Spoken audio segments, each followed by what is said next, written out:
आपण हर घर तिरंगा च्या या कणकवली विधानसभेच्या रॅलीच्या निमित्ताने मंचावर उपस्थित असलेले आमच्या भारतीय जनता पक्षाचे या जिल्ह्याचे अध्यक्ष प्रभाकर सावंतजी, माजी आमदार सन्मान्य भोगटे साहेब, या अभियानाचे सिंधुदुर्ग जिल्ह्याचे प्रमुख गावडेजी, मंचावर उपस्थित असलेले या कणकवली विधानसभेचे सर्व प्रमुख मान्यवर, सर्व उपस्थित असलेले राष्ट्रप्रेमी बंधू भगिनींनो आणि माझे सर्व तरुण मित्रांनो, आज आपल्या कणकवली विधानसभेच्या तिरंगा यात्रेच्या समारोपाच्या निमित्ताने मी एक देशभक्त राष्ट्रप्रेमी म्हणून तुम्हाला शुभेच्छा देण्यासाठी आवर्जून इथे उपस्थित आहे।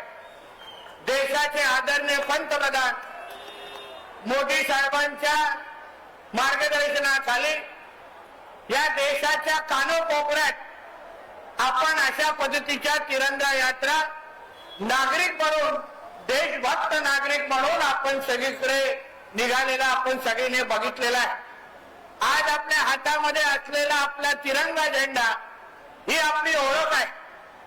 जगाच्या पाठीवर तुम्ही कुठेही जाल तर तुम्ही स्वतःचं नाव सांगण्या अगोदर मी एक भारतीय आहे हे सांगून तिथे आपली ओळख सांगता, आणि म्हणून हातात असलेला तिरंगाचा मान आणि त्याचा अभिमान असणं हे प्रत्येक भारतीयाच्या दृष्टिकोनातून अत्यंत महत्वाचं आहे। जे आमच्या भोगटे साहेबांनी उल्लेख केला, आज आपला अखंड भारत दिवस म्हणून आज आपण या दिवसाकडे पाहतो। आपला हा भारत देश हा अखंड म्हणून अखंड असावा हे स्वप्न आपल्यासारख्या प्रत्येक भारतीयांनी पाहिलेलं आहे, आणि मला ठाम विश्वास आहे की आपला हा अखंड भारताचा जे स्वप्न आहे ते पूर्ण करण्याची क्षमता आणि धमक ही फक्त ना फक्त आदरणीय नरेंद्र मोदी साहेबांमध्येच आहे हे मी आवर्जून या निमित्ताने मी उल्लेख करेन। आज आपण भारतीय म्हणून इथे आज आपण उपस्थित आहोत। हातात असलेला झेंडा आणि आपण जेव्हा भारत माता की जय म्हणतो आणि आपण वंदे मातरम म्हणतो तेव्हा आपल्या मनामध्ये एक आपल्या देशाबद्दल असलेला अभिमान निश्चित पद्धतीने पेटताना आपल्याला दिसतो। आणि म्हणून आजच्या दिवशी जसं आपण एकत्र आलेलो आहे तसं वर्षाचे 365 दिवस जेव्हा जेव्हा आपल्याला ह्या तिरंग्याबद्दल आपल्याला अभिमान म्हणून, आपल्याला भारतीय म्हणून पुढे येण्याची संधी भेटेल तेव्हा आपल्या पुढे असलेलं पद किंवा डिग्रीचा विचार न करता मी काही असलो कुठेही असलो त्याच्या अगोदर मी एक भारतीय आहे हे म्हणून आपण उभं राहण्याची आणि आपल्या देशाला सुरक्षित ठेवण्याची जबाबदारी ही आपल्या सगळ्यांची असेल हे आवर्जून या निमित्ताने मी सांगेन।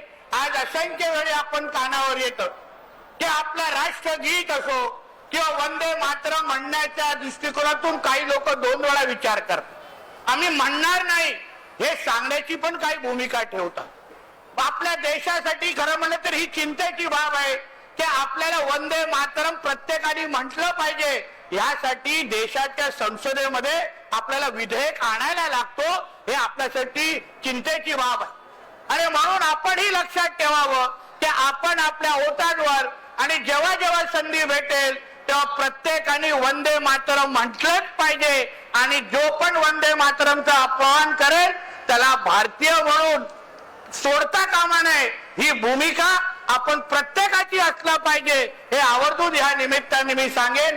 परत एकदा अतिशय उत्तम नियोजन जे आपल्या ह्या विधानसभेच्या माझ्या सगळ्याच सहकार्याने जे केलेलं आहे, शाळेतली लहान मुलं असो, काही माजी सैनिक मोठ्या प्रमाणामध्ये इथे आलेले आहेत, तिन्ही तालुक्याचे जे भारतीय जनता पक्ष, शिवसेना, राष्ट्रवादी काँग्रेस पक्ष हे सगळ्या पक्षाचे लोक जे भारतीय नागरिक म्हणून जे इथे उपस्थित झालेले आहेत, परत एकदा आपल्या सगळ्या जणांचं मी अभिनंदन, आपल्या सगळ्यांचे आभार मानतो, इथेच थांबतो। धन्यवाद। जय हिंद, जय महाराष्ट्र आणि भारत माता की